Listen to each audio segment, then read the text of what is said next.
When it started, it was simple, just a lawsuit for damages. But before it was over, it was far from simple, and the damages were murder. All because of a red-headed woman, a ghostwriter with ambition, and a match that burned with a bright green flame. From the pen of Raymond Chandler, outstanding author of crime fiction, comes his most famous character as CBS presents The Adventures of Philip Marlowe.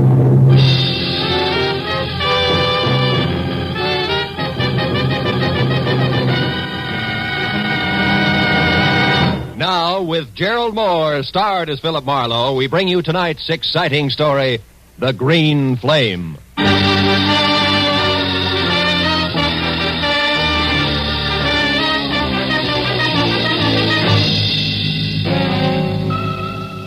It had been the kind of early start, late finish, crowded in between day that had made breakfast coffee, lunch a ham sandwich on the run, and dinner nothing.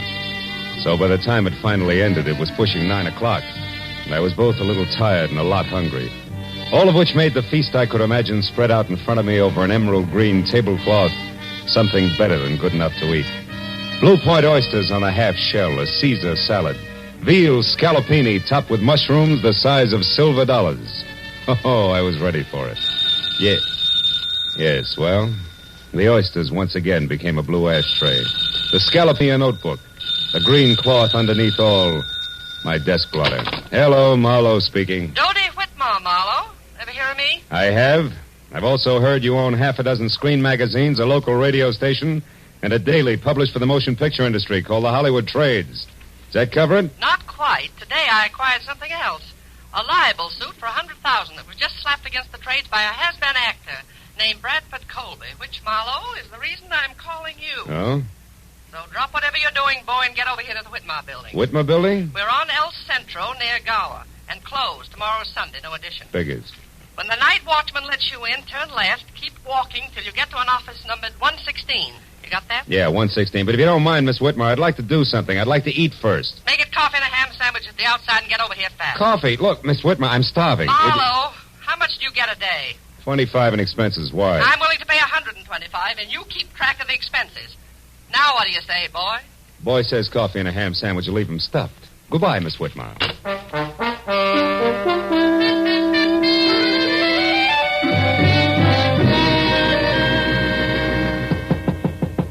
Come in, Marlowe.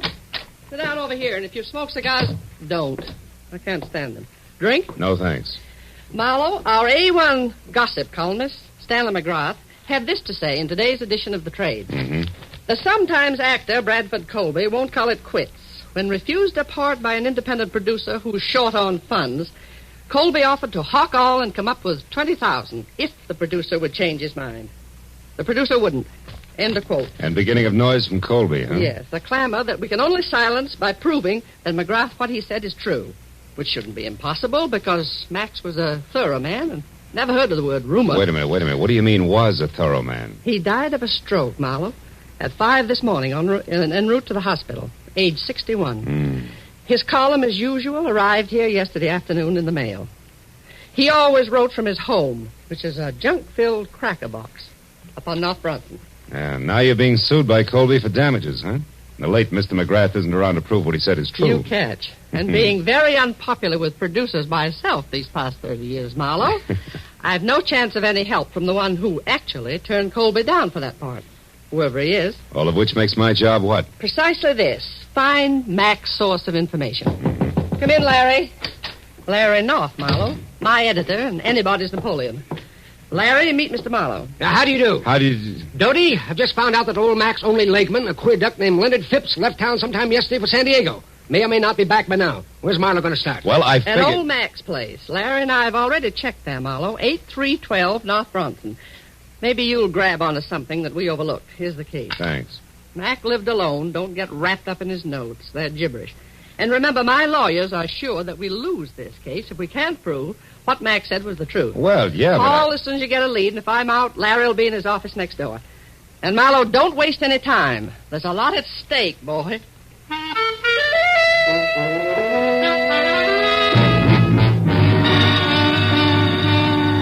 What Dodie Whitmer had labeled a cracker box turned out to be a 5-room, slightly beat-down, almost square house set back some 50 carelessly landscaped feet from a high stucco wall that said the late Mr. McGrath had lived alone and liked it. And when I entered and went to his study where I turned on a desk lamp, I saw what my client had meant by junk. There were the odds and ends that a man collects in a lifetime. On his desk, a tarnished loving cup for excellence in reporting, dated 1927. Beyond that, on the mantel, an autographed picture of Teddy Roosevelt, and next to it, a paperweight from Niagara Falls. And then an item I hadn't expected. In a shadowed corner of the room, there was somebody else. A tall, gaunt somebody else, wearing horn-rimmed glasses and papers sticking out of every pocket. He was slowly, an inch at a time, backing off from the edge of the circle of light in which I stood. I took one casual step toward the desk and then nailed him. Get your hands off me. Why? So you can start running, Mr. Leonard Phipps? How do you know my name? I'm psychic. I also know you just got back from San Diego. What I don't know is what you're doing here. Now, come on. Talk fast. Let go. Leave me alone. I'll talk. I've got nothing to hide from the right party. Who are you? Philip Marlowe, private detective, was working for Dodie Whitmer, a lady impatient to know which producer McGrath was talking about. In that article on Colby this morning. Now, do I qualify? Yes. Of course, we're both after the same piece of information, Mr. Marlowe. No? I want to find that answer, too, and then whisper it into Dodie's ear. Just to save her $100,000? No, just to get a chance to fill McGrath's shoes. And don't laugh, because I've been ghosting that column for the past month now. Didn't McGrath write this morning's column himself? No, he didn't. I did. But the piece on Colby was not mine. McGrath must have added that himself, the fool. Well, you don't sound like you're happy in your work, Phipps. I wasn't. Mac was a tyrant. I put up with him because he promised sooner or later to let Dodie Whitmore know that I was doing his work. Don't be too bitter, Phipps. Mac couldn't have known exactly when he was going to die. Well, what if he But could? to get back to the subject, have you any idea where we can get a hold of something real to go on? Yes, I do. Out there in the living room. Yeah. Follow me, Marlowe. If you can, in the dark. Come back here. Ow! Ooh.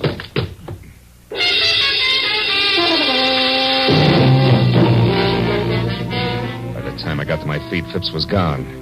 I found another lamp in the dark, turned it on, and started for the telephone. But then I stopped. In the center of the floor, where it must have fallen when the leg man made his wild break, was a wrinkled piece of paper. When I picked it up and turned it over, I was suddenly glad that Mr. Phipps had gotten away because, in his hurry to leave, he had dropped his checkoff list for Operation Bradford Colby. There were a half a dozen producers crossed off above the notation Mac's Place, but below that, and not yet discounted, was a name I'd never heard before, Sherry Sheldon. At that, I called Dodie Whitmer, gave her a quick rundown on what had happened with Phipps, and then tossed the name Sherry Sheldon in. She talked it over with Larry North before she answered.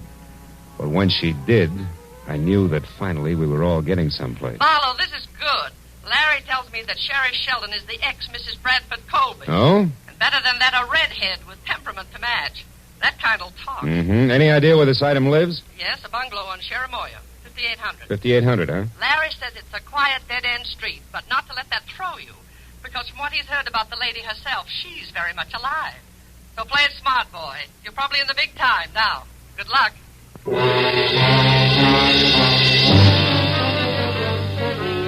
It's only a furlong plus the bungalow on Cherimoya, so when I pulled up and parked away from number 5800, I was still wondering exactly what play it smart, boy meant. When the lady in question was known far and wide as a shock of red hair capping so much dynamite. But a minute later, as I walked toward the house, I labeled that thought introspection, dismissed it, and concentrated instead on an acre of tweed jacket that was unfolding out of a long, honey-colored sedan, parked a little ahead of me. When it straightened up to something over 6.5 feet, slammed the car door shut, and stomped inch-thick soled brogans off in a king-sized huff, I knew that this was an angry man. And in the next second, I knew that it and the thespian Bradford Colby were one and the same.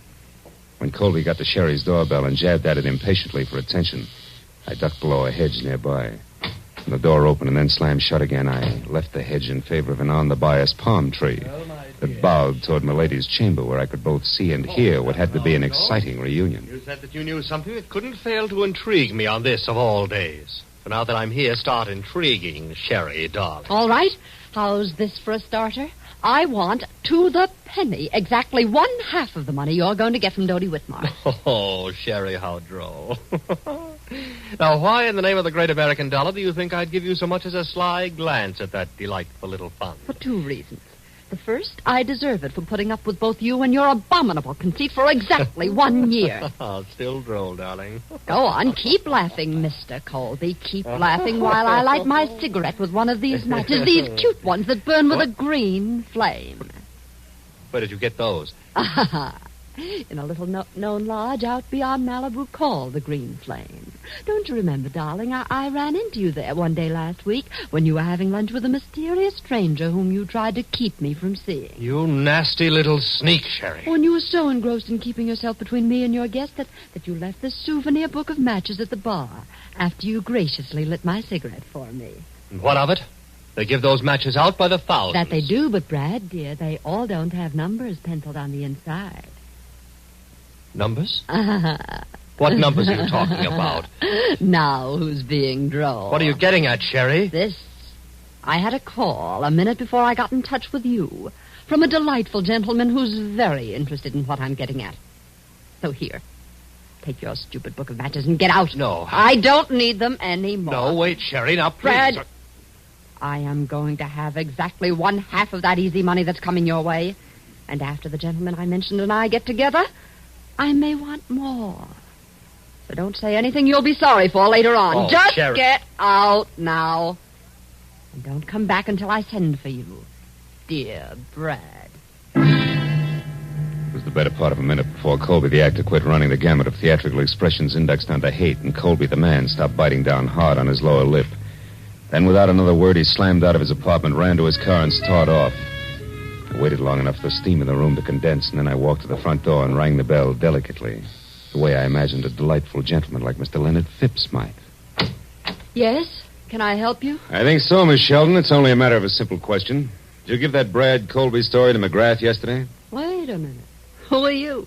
Why, Leonard Phipps, of course. I talked to you on the phone, remember? Oh, yes. It was only half an hour ago, Mr. Phipps, and yet in those 30 minutes, it's surprising how your voice has gone from tenor right down to bass. Good night, Dad. Not so fast, baby. It's out on my shoe shine. All right. Come in. I'll tell you what you want to know. I did give that story to McGrath. I did it for revenge. I hate Colby. Uh-huh. And when your revenge boomeranged and the X came out 100,000 ahead of you, you decided to cut back in. Is that it? Yeah, Wait a minute. You've been listening. How else would you know all this about Brad and me? Same way I know you're a liar about giving McGrath that story. Your in, honey, is strictly something different, like a book of matches that burn with a green flame, an accidental meeting at the lodge of the same name. Let's take it from there. Huh? Yes, why don't you? Right outside, where both you and it belong. Good night, mister. Marlowe, Philip Marlowe, Sherry. But tell me, why the hurry? Anxious to powder your nose before Mr. Phipps arrives? Frankly, Philip, I'm anxious to do just about anything that doesn't involve talking to... What is this? Somebody's hit. Come on. He's over there near the curb. The car didn't stop, Marlowe. No, and that scream sounded pretty bad. Oh, he's dead, isn't he, Marlowe? Yeah. That can mean only one thing to you, baby. To me? Why, who is it? Your late date, Sherry. One Mr. Leonard Phipps.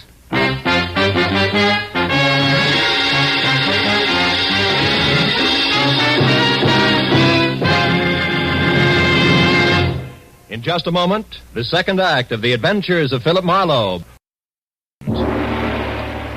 Now, with our star, Gerald Moore, we return to the second act of Philip Marlowe and tonight's story, The Green Flame.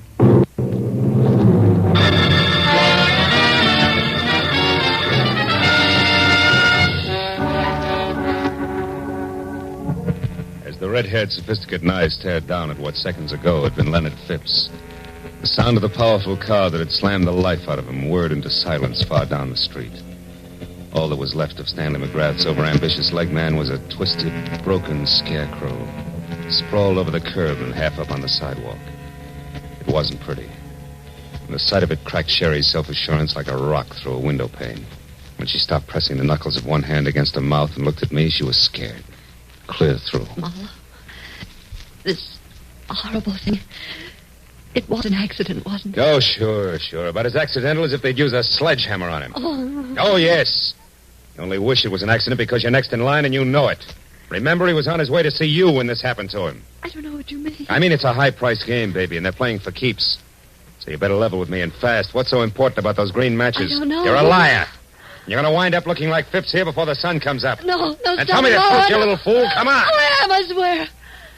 Phipps called me because he thought I might have given McGrath that story on Brad, but I didn't. And why was Phipps still interested? Why did he want to talk to you? Because I told him I'd seen Brad with someone at the Green Flame last week, and that Brad was very upset when he found me there. All right, who is he with? I don't know. That's not the impression you gave your ex-husband, beautiful. I was swinging in the dark, Marlowe.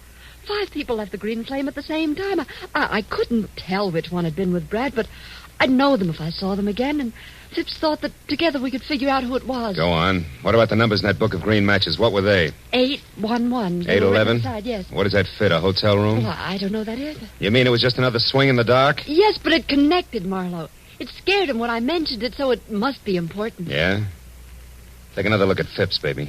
See how important it is. Now try again, real hard. Remember what 811 means. Marlowe, I just don't know. Please believe me. Maybe you're just thick. Maybe you got too much nerve, but I'll tell you one thing, Sherry. I wouldn't be in your spot for 10 times $100,000 because I don't think you're going to live until morning. Oh, I didn't think that Brad would go this far. What I've told you is the truth. Wait a minute. Shut up. Somebody's coming. It might be Bradford. Now you get out of here. Well, I don't have my car. Take mine, that coupe. Here are the keys. Go down to the office of the Hollywood Trades.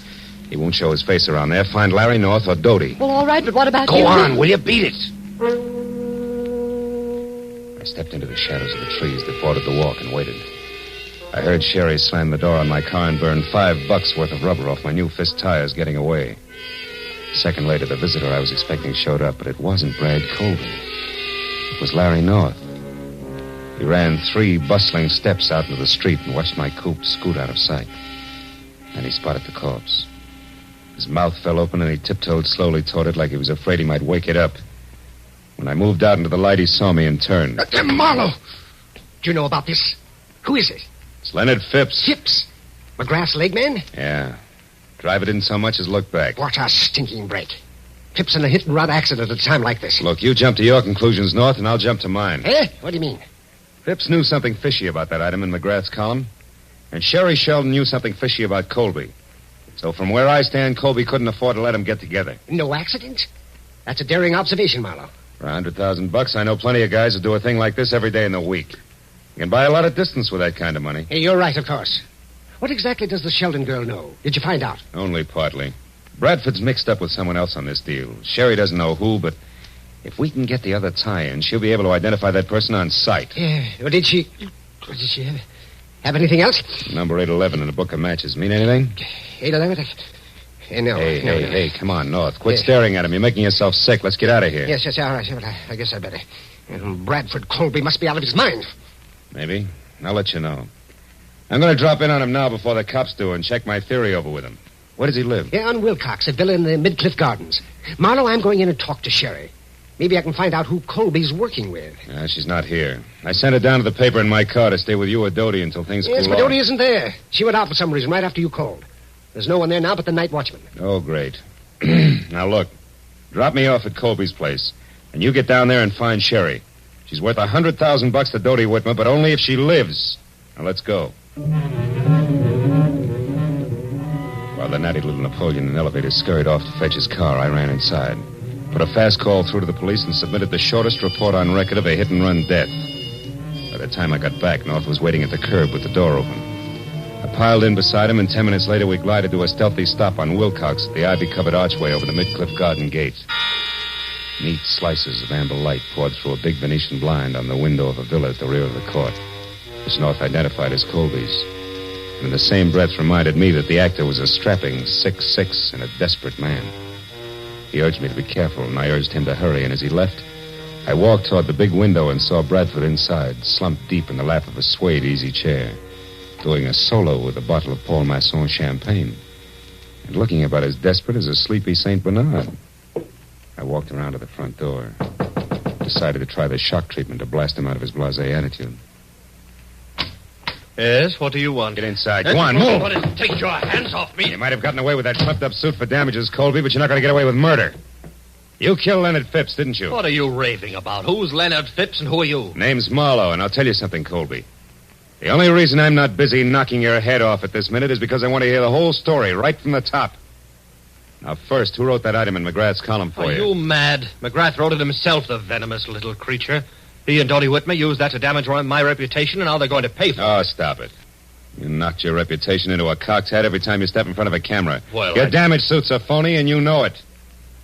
Now, where's that book of matches with the famous 811 inside? 811? Mm-hmm. Oh, yes. Those that burn with a green flame. Yeah, You've been talking with my imaginative ex-wife, I see. She's burning with quite a green flame herself, isn't she? How that woman hates to see me get ahead. Never mind. Where is it? If you'll allow me, Marlowe, I'll just answer this. Bradford Colby speaking. I see. Yes, I heard. That's right. Well, I'll do my best, darling. At least 10. Goodbye, Helen. Just an old friend, Marlowe. You can let your eyebrow down again. Helen, huh? You know, you always were a lousy actor. I'm getting a little sick of you, Colby. And I've got a hunch I'm due for quite a stall, so start talking, huh? Where's that book of matches? Easy, Marlowe. Take it easy. Here it is. Come on, let's see it. Of course. Here, take a good look. Oh! What a character. Up to your chin in trouble and you make waves. Lousy snoop. Oh! Yeah, that does it. Tough guy. You're not leaving, Marlowe. You're staying right here. And just to make sure... Oh, you don't, Colby. Oh! You sucker. Should have loosened your corset. I waded through the chunks of glazed ceramics that Colby had smashed on my head and worked hard to hold back the wave of darkness that kept rising up under me until I made it to the kitchen, where I splashed a few quarts of cold water on my face. Then I went back. Colby was still holding down the hooked rug he landed on, and the book of matches that had started the argument was on the floor beside him. I picked it up and opened it. The number was there, inside, written in blue wax pencil. But I thought I'd made a mistake. Until I realized that maybe Sherry Sheldon had made the mistake. When that idea hit me, it brought another one along, and I remembered that Colby had received orders by phone to delay me. Oh, my... Then I knew I'd better hang onto my head and move, but fast. I rolled him over and found the keys to his car. I was halfway out the door when he came to. Stop.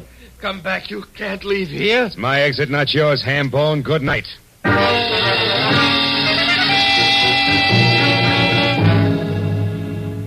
It took all of 5 minutes to get from Wilcox to El Centro in Colby's long, honey-colored sedan.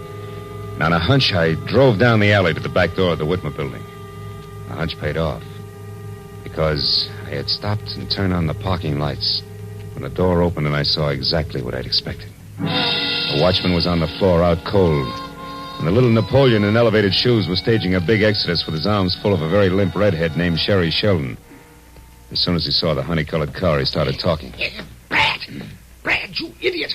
I told you to stay home. To do it. No, she's only unconscious. There wasn't time. We'll have to finish it someplace else. Put her in the back seat. All right. Here. Now let's get out. Marlowe. Don't move, little man. I'm too tired for any more trouble. I'll shoot first. So you're the boy on the inside with all the brains, huh? You cooked this whole thing up with Colby. He gets libeled and sues Dodie Whitmer for damages, and then you two split the settlement between you. Correct me if I'm wrong, North. You got your chance when McGrath died after turning in his copy. All you had to do was write that one libelous item, include it in McGrath's column, and nobody could ever explain where the story had come from. That stupid fool, Bradford. I could never trust him to do anything right. Is that why you killed Phipps? Yes. And if Brad Colby had held on to you for another 5 minutes, I would have had time to get out of here. Yes, and so would I. Sherry, are you all right? No, not yet. Hey! No. Oh. Where he and Brad are going, Marlowe, I'd never get another chance to even the score. Oh, baby. You handle a spiked heel like Babe Ruth handled a bat. He's out. Yeah, but Phil, you should see what he hit me with. Oh, brother. Come on, beautiful. It's time to turn out the lights, get in touch with Dodie, and call the law. Let's go.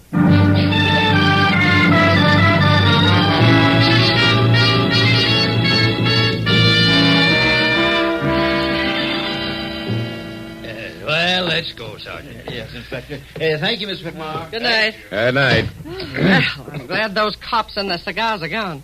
Here, kids, help yourselves. You both look like you need it. This you can say again. How I need it.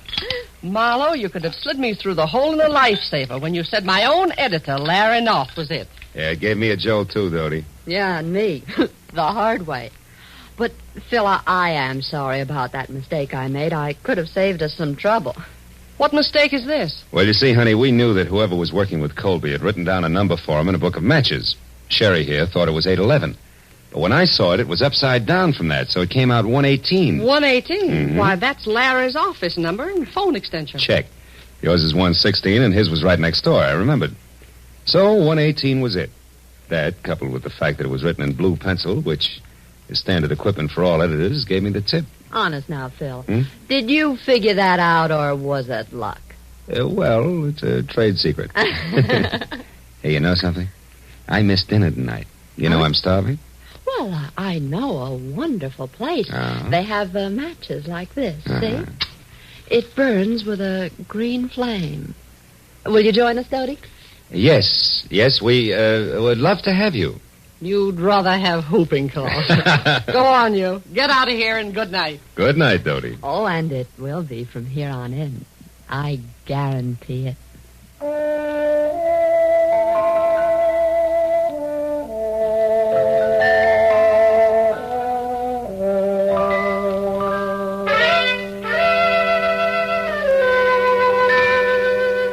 A wonderful supper was waiting for us at the Green Flame restaurant. It was all arranged by a call from Dodie. And it waited until it got cold because we didn't show up to eat it. There was something about the moonlight glinting on the ocean, and a certain stillness in the morning air that made food seem somehow unimportant. So, when I finally dropped Sherry off at her place on Cherimoya, went home to my apartment on Franklin, it was either very late or very early, depending on the viewpoint. There was just one lonely sardine and a cold baked potato in the refrigerator. So I ate it. Then I sat down on my bed to light my last cigarette. But I wasn't disappointed when the match flared into an ordinary yellow flame.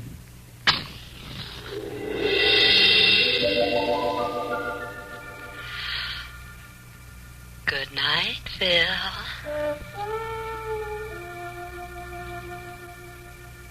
Happy Marlowe.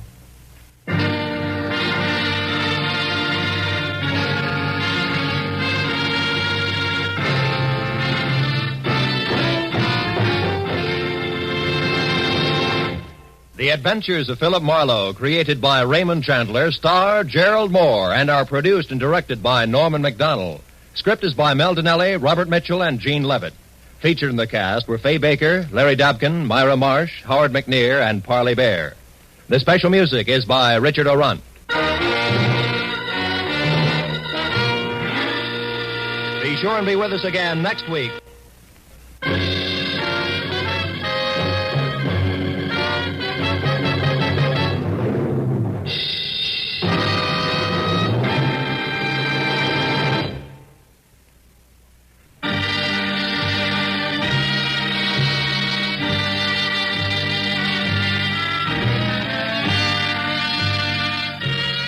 This is CBS, the Columbia Broadcasting System.